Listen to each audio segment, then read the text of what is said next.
नमस्कार, महा डिबेट देख रहे हैं आप। मैं हूं प्रशांत कटारे।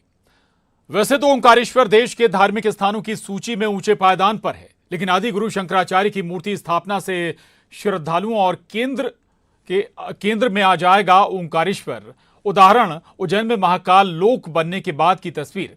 लेकिन सियासत महाकाल लोक पर भी हुई और ओंकारेश्वर में स्थापित आदि गुरु की मूर्ति पर भी हो रही है। करेंगे चर्चा, समझेंगे कि क्या है इसके सियासी पहलू, लेकिन उससे पहले आपको रिपोर्ट दिखाते हैं।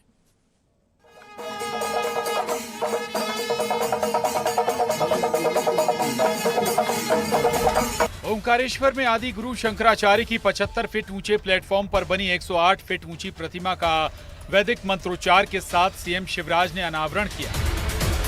ब्रह्म महोत्सव के नाम से हुए इस आयोजन में 5000 से ज्यादा साधु संत जुटे। सीएम ने अद्वैत लोक की आधारशिला भी रखी। संतों ने कहा कि सनातन और आचार्य शंकर के संदेश को आगे बढ़ाएंगे। आज सचमुच में जो कुछ हो रहा है उसमें लौकिक कुछ नहीं है, सब कुछ अलौकिक है। और एक बात और मैं कह दूं, ये जो हो रहा है ये कोई व्यक्ति नहीं कर रहा, ये कोई शासन नहीं कर रहा, ये तो स्वयं आदि गुरु शंकराचार्य जी महाराज की कृपा से हो रहा है। भगवान राम ने भारत को उत्तर और दक्षिण से जोड़ा, भगवान कृष्ण ने भारत को पूरब पश्चिम से जोड़ा, लेकिन आदि गुरु शंकराचार्य जी ने तो पूरब पश्चिम उत्तर दक्षिण चारों ओर से भारत को जोड़ दिया। प्रतिमा के अनावरण के बाद ओंकार पर्वत पर 11 हेक्टेयर से ज्यादा क्षेत्र में अद्वैत लोक भी आकार लेगा। इधर चुनावी साल में कांग्रेस भले ही आदि गुरु शंकराचार्य की मूर्ति स्थापित करने का विरोध नहीं कर पा रही हो, लेकिन प्रदेश में अराजकता का माहौल बताकर सरकार को आदि गुरु के प्रतिमानों को निभाने का मशविरा जरूर दे डाला। अगर हम सरकार से पूछते हैं कि आप बड़ी प्रतिमा शंकराचार्य जी को स्थापित करते हैं, मगर क्या उनके प्रतिमानों को स्थापित करते हैं? क्या आदि शंकराचार्य जी से ये शिक्षा मिलती है कि 50% का कमीशन चोरी की जाए? क्या आदि शंकराचार्य जी के आदर्शों से ये शिक्षा मिलती है कि छात्रों को बर्बरता पूर्वक पीटा जाए? क्या आदि शंकराचार्य जी से हमको ये शिक्षा मिलती है कि बच्चों को कुपोषित रखा जाए? क्या आदि शंकराचार्य जी से हमको ये शिक्षा मिलती है कि बच्चों का पोषण आहार छीनकर भ्रष्टाचार की भेंट चढ़ा दिया जाए, 45 लाख स्कूलों की बच्चों की ड्रेस खा ली जाए?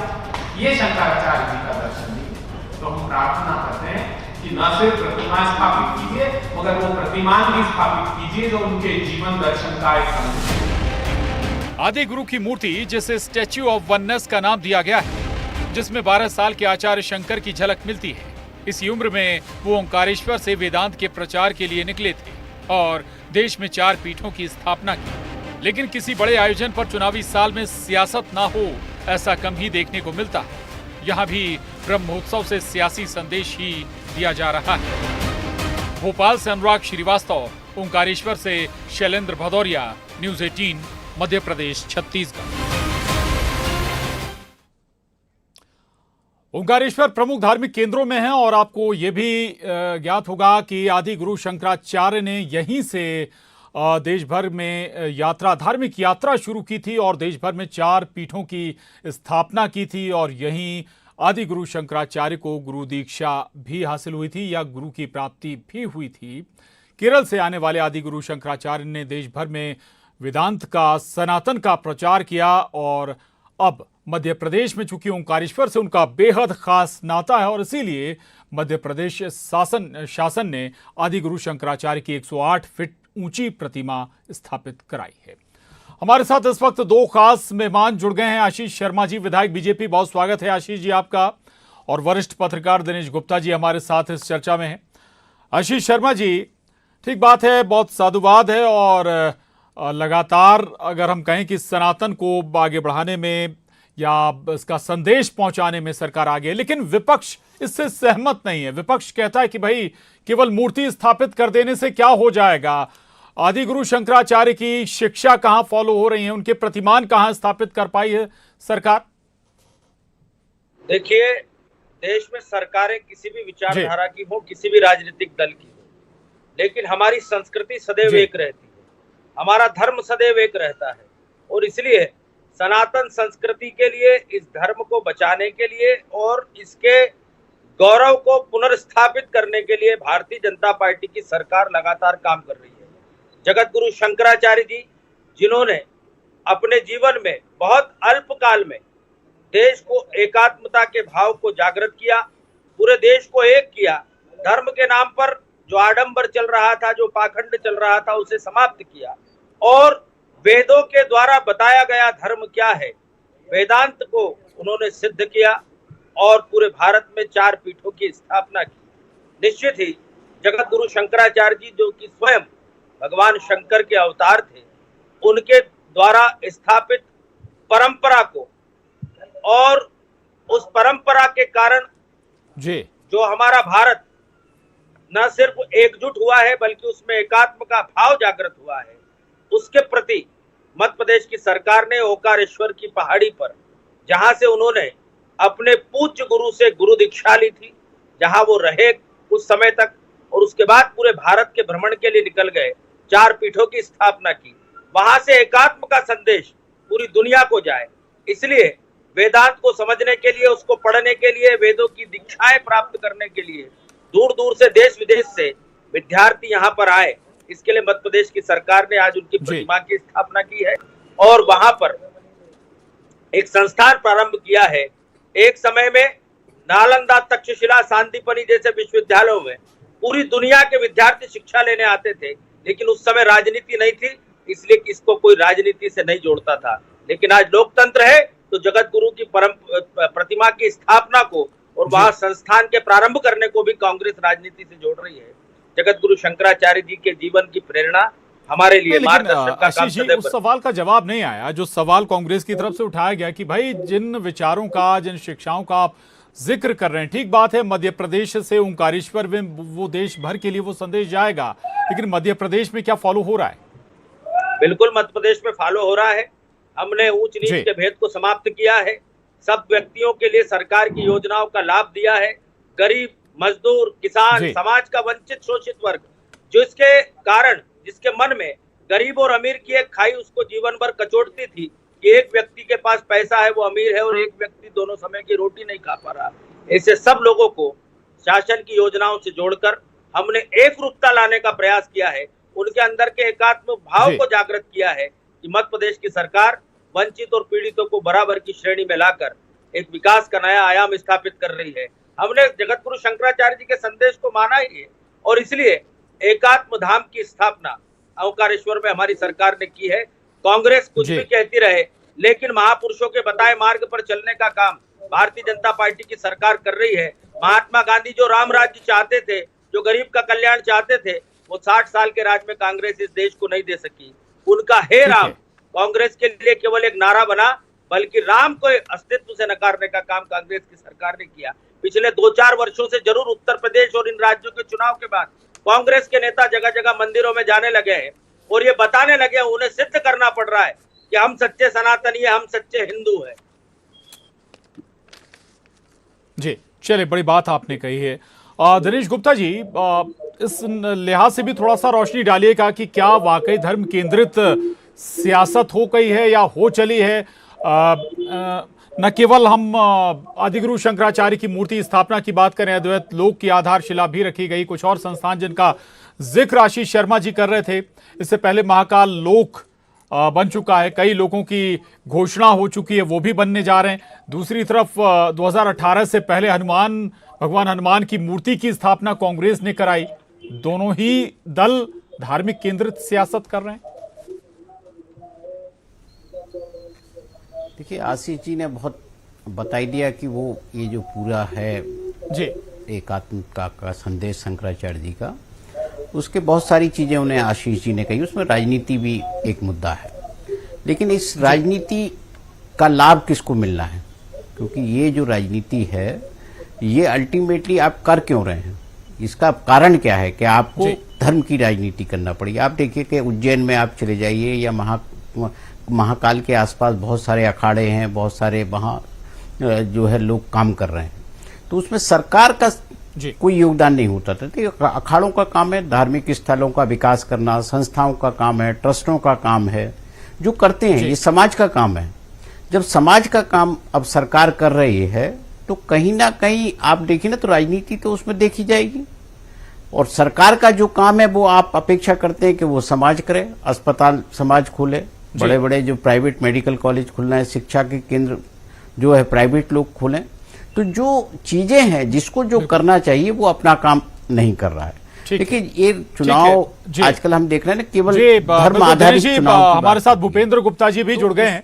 जी, मैं फिर लौटूंगा आपके पास। भूपेंद्र गुप्ता जी, स्वागत है आपका न्यूज़ 18 पर। भूपेंद्र जी, सवाल कांग्रेस की तरफ से उठाए जा रहे थे कि भाई वो शिक्षा कहाँ है जो शिक्षा आदिगुरु शंकराचार्य ने दी। ये सवाल भी मैंने आशीष जी से पूछा, लेकिन एक सवाल और भी उठता है कि भाई आप लोग भी उसी धर्म की सियासत पर क्या आगे नहीं बढ़ रहे हैं? कांग्रेस और बीजेपी एक ही ट्रैक पर हैं। कांग्रेस कोई धर्म की सियासत कर ही नहीं रही है। हम तो धार्मिक हैं, तो इसलिए धर्म का पालन करते हैं। सियासत तो बीजेपी कर रही है। अभी कितनी बढ़िया बात कर रहे थे हमारे दिनेश गुप्ता जी। आज जो है, मैं अभी इनकी बात सुन रहा था। वैसे तो हम सुन नहीं पाए पूरी बात, क्योंकि आपने कनेक्ट नहीं करा था। ये बात मैं अभी सुन रहा था कि ये कह रहे हैं कि हमने जो है हर आदमी के जीवन में उन्नति ला दी, एक रूपता ला दी, लोग अपना जीवन यापन कर सकते। आपका मुख्यमंत्री बयान देकर चिल्ला चिल्ला कर कहता है कि 5 करोड़ लोगों को आपने जो है 5 किलो गेहूं के झोले पे निर्भर कर दिया। अब तो उन्हें गेहूं भी नहीं मिल रहा है, वो तो चावल मिल रहा है वहां पर राशन की दुकान। और आपको ये झूठ बोलने में कितना अच्छा लग रहा है कि साहब हमने सबका जीवन बढ़िया कर दिया, सबके जीवन में खुशहाली ला दी। ये खुशहाली है कि 5 किलो की भीख मांगता फिरे आदमी। 5 करोड़ लोग, 8 करोड़ हमारी आबादी है। अगर आबादी का 70% जो है हिस्सा इस भुखमरी में जी रहा है और आपने मजबूर कर दिया। 18 साल का आपका शासन है, एक दिन का नहीं है। और आप इस पर गौरव कर रहे हैं, जिस पर आपको शर्म आनी चाहिए, जिस पर आपको खुद को लानत करना चाहिए। ये मध्य प्रदेश की बात है, इसलिए तो आपको ये धर्म की राजनीति करनी पड़ रही। आप बड़ी बातें करते हैं। ये जो है बताएं आशीष बाबू जी, 20 रुपए की लड़ी खरीदता है तो आप देशभक्ति के गाने गाने लगते हैं कि चीन से मत खरीदना, चीन हमारा दुश्मन है। और चीन से मूर्तियां बनवा ली तो आपको शर्म नहीं आ रही। चीन से आप जो है 3-3 हजार करोड़, क्या भारत में कलाकार नहीं है, आर्टिस्ट नहीं है? क्या वो मूर्तियां नहीं बना सकते? आप जो है, इनको शर्म आनी चाहिए इस सरकार को। ग्वालियर के नगर निगम का इनकी जो है, जब इनकी नगर आपने चीन के सामान का जिक्र किया, अगर उसका आकलन करेंगे तो शायद यूपीए सरकार में ज्यादा चीन से आयात होता था सामान, रेशियो बदल गया है। पूरी तरह भारत निर्मित है। जी आशीष जी, भारत के ही चित्रकारों ने 12 वर्षीय जगत गुरु शंकराचार्य जी का चित्र बनाया। महाराष्ट्र के कलाकार ने इस मूर्ति को आकार दिया। ये पूरी तरह स्वदेश निर्मित, स्वदेश के कारीगरों द्वारा निर्मित की गई मूर्ति है। उसकी स्थापना भी पूरी तरह स्वदेशी तौर पर की गई है। हमने कोई चाइना से आयात नहीं किया है। इसलिए रही बात चाइना की, तो आपके समय तो 100% निर्भरता आयात की हमारे रक्षा के क्षेत्र में, अन्य क्षेत्रों में विदेशों के ऊपर थी। लेकिन आज भारत का आयात करने का परसेंटेज कितनी तेजी से कम हुआ है और निर्यात भारत का कितना बड़ा है, ये आप हमारी यूपीए सरकार, आपकी यूपीए सरकार से और हमारी मोदी सरकार से तुलना करके देख लीजिए। आशीष जी, एल&टी कंपनी की मदद ली गई है। एल&टी कंपनी ने संभव है कुछ इक्विपमेंट या कुछ सामान चीन से मंगाया हो? आशीष जी जी, एल&टी कंपनी ने ही इसका निर्माण किया है। एल&टी भारत की बहुत ख्याति प्राप्त कंपनी है। कई सारे प्रोजेक्ट इस समय मध्य प्रदेश में एल&टी कंपनी कर रही है। विचार इस बात का होना चाहिए, मैं इनके सोच पर सवाल उठा रहा हूँ। भारत कोई 500 वर्ष पुराना देश नहीं है, 1000 वर्ष पुराना देश भी नहीं है। जब पूरी दुनिया कपड़े पहनने नहीं जानती थी, तब हमारे यहाँ पर वैज्ञानिकों ने बड़े बड़े आविष्कार कर दिए थे। प्राचीन गौरवमयी भारत की संस्कृति, जिसका ज्ञान पूरी दुनिया में अद्वितीय था, यदि उस ज्ञान के बल पर भारत की पूजा होती थी और आज हमारी सरकार उस ज्ञान को स्थापित करने वाले, भारत में एकात्मता स्थापित करने वाले जगत गुरु शंकराचार्य की प्रतिमा स्थापित करती है, तो कांग्रेस को इसमें तकलीफ नहीं होना चाहिए। भारत के प्राचीन गौरव को हम स्थापित कर रहे हैं, जगह जगह कर रहे हैं। आपने क्यों नहीं किया? आपको भी मौका मिला था, आपको भी करना चाहिए था। 1947 के पहले तो भारत आजाद नहीं था, तब तो हम गुलाम थे। लेकिन 1947 के बाद यदि सरकार बनाकर हमें काम करने का मौका जनता ने दिया है, तो हम भारत के उस प्राचीन गौरव को पुनर्स्थापित करेंगे। उसमें हमें किसी की आज्ञा की आवश्यकता नहीं। ठीक है। दिनेश गुप्ता जी से एक सवाल है। दिनेश गुप्ता जी, क्या भाई आप धार्मिक कर्मकांड करना या ऐसे कोशिशें करना छोड़ दें कि भाई विकास और लोगों का उत्थान, जन कल्याण साथ साथ नहीं चल सकते क्या? नहीं, क्यों नहीं चल सकते? आप बताइए ना कि विकास और जन कल्याण की बात कहाँ हो रही है। आप तो धार्मिक स्थलों का खूब विकास करिए, लेकिन विकास, उस धार्मिक स्थलों के विकास का मीनिंग क्या है? कोई आदमी जाए, दर्शन करने के लिए जाए, यदि आप उसके सुलभ दर्शन हो जाए जिस उद्देश्य से वो गया है, तो उसमें क्या दिक्कत है? क्या ये जितने मंदिरों के ट्रस्ट हैं, ये संस्थान है, ये क्या कमाई का जरिया है कि इनसे क्या आप कमाई करेंगे क्या? भाई जहां भी इस तरह के विकास आप हो रहे हैं, क्या हो रहा है? आप, हम देखते हैं महाकाल की बात होती है तो कहते हैं कि ये महाकाल ट्रस्ट का इतने करोड़ रुपए की आमदनी हो गई। भाई वहां आदमी जा रहा है आपके महाकाल दर्शन के लिए नहीं जा रहा, फीस देने के लिए नहीं जा रहा है, वो उसको कितनी सहजता सुलभता से दर्शन हो जाए तो उसका है। आप देख रहे हैं ओमकारेश्वर में आगे क्या होगा, आने वाले दिनों बाद क्या होगा? आप लोगों को क्या सहज सुलभ दर्शन हो पाएंगे? जब यदि क्राउड बढ़ेगा तो क्राउड के लिए आपको वहां व्यवस्थाएं करने पड़ेंगी। उस पूरे परिसर को देखिए आप, उस परिसर का विस्तार आप कैसे कर सकते हैं? वो बहुत सारी चीजें हैं जो केवल मूर्ति स्थापित करने पर किसी को आपत्ति नहीं है। हमने देखा है ना कि इस देश में तो मूर्तियों का देश है, ये हर चौराहे पर एक मूर्ति लगी होती है, लेकिन उस मूर्ति के प्रति उतना सम्मान का भाव लोगों के मन में आए, ये ऐसी कोशिश सरकार को करनी चाहिए। ये बड़ी बात है, उस सम्मान का भाव जरूर रहना चाहिए। भूपेंद्र गुप्ता जी, दो बातें, एक तो ये कि भाई आशीष शर्मा जी कह रहे हैं कि भाई मौका आपको भी मिला था, हम तो कर रहे हैं, आपने वो मौका क्यों छोड़ दिया? दूसरा, भूपेंद्र जी अगर आवाज आप तक पहुंच रही है, अगर कोई संदेश, सनातन का कोई संदेश जा रहा है देश भर में, आपत्ति है क्या भूपेंद्र जी? किसी को आपत्ति नहीं है। बीजेपी को आपत्ति रहती है जी, इनकी दुकान में कोई दूसरा आदमी क्यों शामिल हो रहा है। हम मंदिर जाने लगते हैं तो पेट में दर्द किसके होता है? इनको दर्द होता है। क्या मंदिर जाने का मेरा हक नहीं है? ये कि इनके नाम पर पेटेंट लिखा हुआ है। आज जो है हमारे धर्म में आस्था है, ये सवाल के जवाब तो दे दें आशीष शर्मा जी। कल तक तो इनकी पार्टी पिछले जो है 1980 से हिंदू हिंदू हिंदू हिंदू हिंदू खतरे में कर रहा था। आज ये सनातन पे शिफ्ट कैसे हो गए?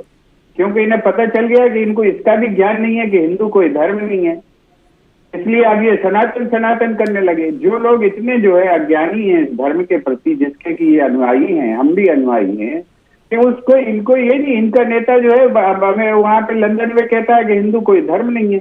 इनका जो नेता है सबसे बड़ा देश का जो विश्व गुरु जो है, वो कहता है कि साहब हम तो हिंदू मानते ही नहीं, हमने तो सुप्रीम कोर्ट की हम जो है लाइन के बिल्कुल साथ चल रहे हैं। तो जब इनको भी 25-30 साल बाद अनुभव हुआ कि यार हम जो है हिंदू हिंदू कर रहे थे, ये तो कोई धर्म ही नहीं है, इन्हें खुद ही कहना पड़ा। अब सनातन पकड़ लिया है। ये जो है ये कभी महंगाई की बात क्यों नहीं करते हैं? ये कभी इस बात की बात क्यों नहीं करते कि प्रधानमंत्री ने कहा कि मध्य प्रदेश में भी 100 रुपए से नीचे पेट्रोल मिलता है, तो क्यों नहीं मिल रहा है? ये इस बात की चर्चा कभी क्यों नहीं करते कि हमारे प्रदेश में 5 करोड़ लोग झोले पे निर्भर कैसे हो गए? आशीष शर्मा जी, रिएक्शन इस पर। भाई क्या सनातन के बहाने आप सियासी ऊर्जा खोज रहे हैं, चुनावी ऊर्जा खोज रहे हैं?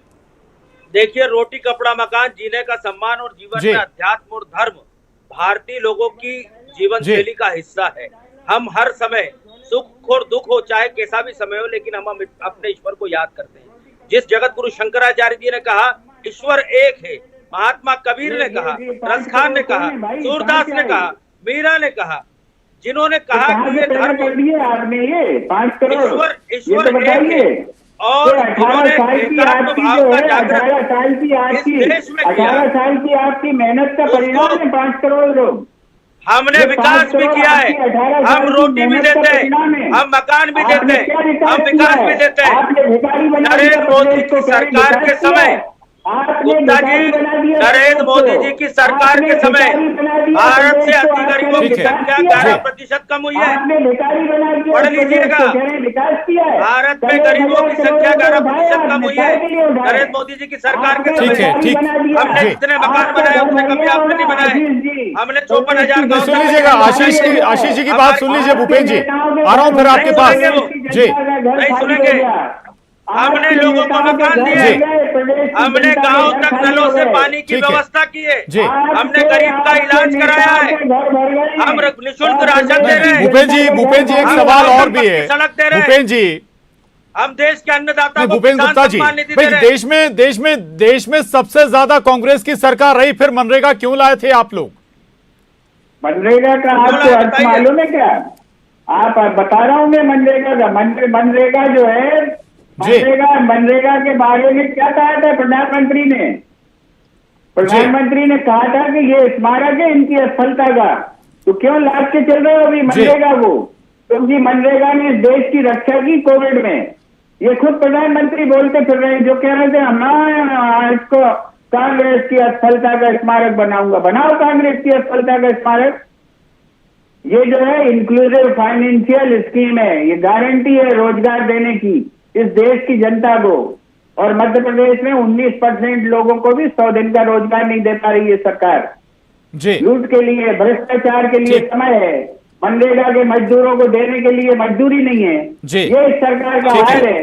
और आप सवाल ये पूछ रहे हैं कि आपने क्यों बनाई ये योजना? इससे देश का नाक कट गई। नहीं मन ठीक बात है। आप जी आपने तमाम बातें कही। 100 दिन का रोजगार कितने लोगों को मिल रहा है? ये 100 दिन का रोजगार, और ये देने की जरूरत क्यों पड़ी अगर आपको 100 दिन का रोजगार के लिए स्पेशल योजना बनानी पड़े? ठीक है, मैं आऊंगा, लौटूंगा। आशीष शर्मा जी, भाई आपने भी तो उसको फॉलो किया। सुनने दीजिए जी, आ रहा हूं भूपेन जी, जवाब ले।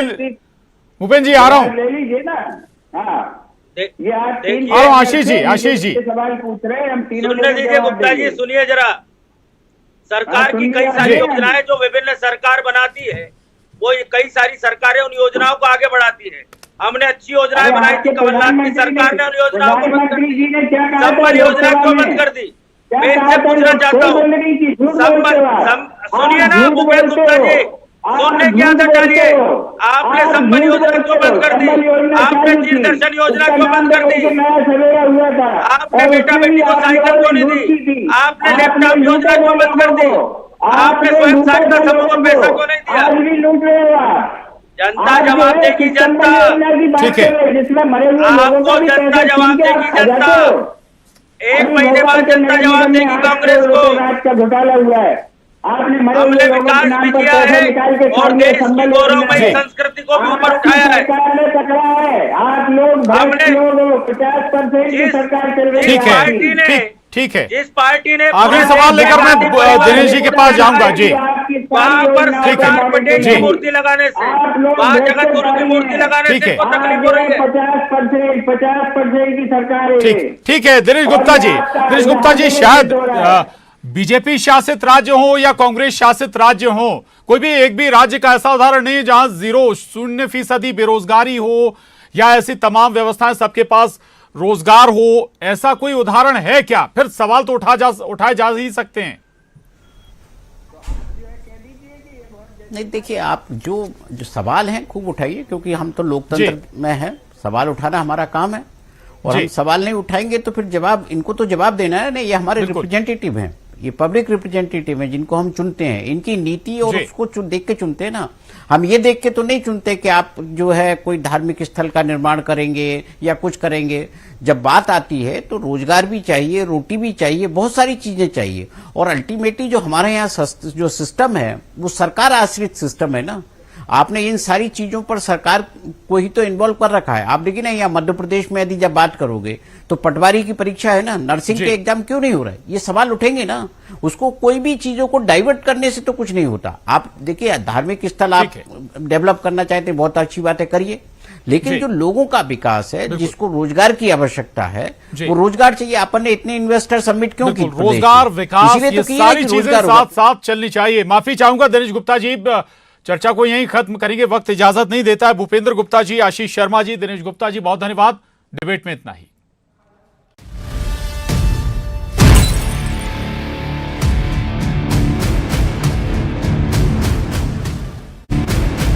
का दिमाग डाइवर्ट करने के लिए आंदोलन।